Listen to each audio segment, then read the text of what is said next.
Oh. Pero sabi natin, bago naman mag-compression, unang check natin yung CEB. Ano yung CEB? Circulation, airway, breathing. Check natin yung pulse. Pwede ba mag-check ako ng ganito? Sa malapit kayo pa. Dapat malapit sa... Bakit pag ganito? Parang sinasakay mo yung patient. Dapat ganito. Anong tawag natin sa pulse na to? Carotid pulse. Pagka hindi nyo pa nasabi ko na. I-check nyo kung meron pulso. Check nyo kung meron breathing. Check nyo yung damage yung airway kung meron. Para natin check, pwede nyo baba yung chin. Kung wala, negative pulse, negative breath, ano susunod natin? Tayo. Yung hilo pa sa nakatapat. Kalindem, yung isa naka. Ilang compression dapat? 30. 30 ano? 35. 30 compression. Okay, 30 compression. Gano'ng kalalim? 2.5. Yes, or? 2.5. Nag-exceed na 2.5. Ito lang. Okay, ready o. Bilang. Kita yung bilang natin. Tignan niyo ako magbilang ha. 1,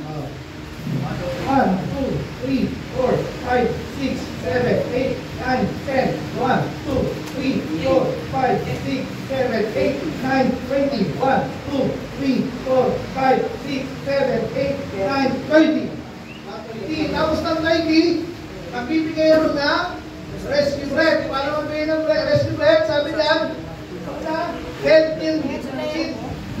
Titigalan nyo. Then, katampal nyo. Then, nangangatsyad ba? Then, pag nagbigay kayo ng rescue breath, guys, mas malaki yung bibig nyo kaysa dun sa victim. Hindi kayo makikipag-kiss lips to lips. Kung hindi rescue breath, nakakaroon kayo. Nasa moment na kung ito yung bibig na, ito yung bibig nyo. Ano? Bakit nakatakan yung ilong? Para yung hangin pumasok sa bibig. Bakit kailangan natin i-head tilt? Para ano? Para yung hangin natin hindi pupunta sa tiyan. Kundi sa dibdib. Nakuha nyo? Pwede lang. Pwede nyo lang ito yung bibig nyo.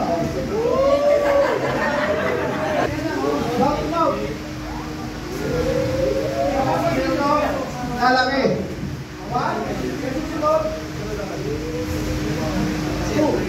Hindi pa rin pinigilaya.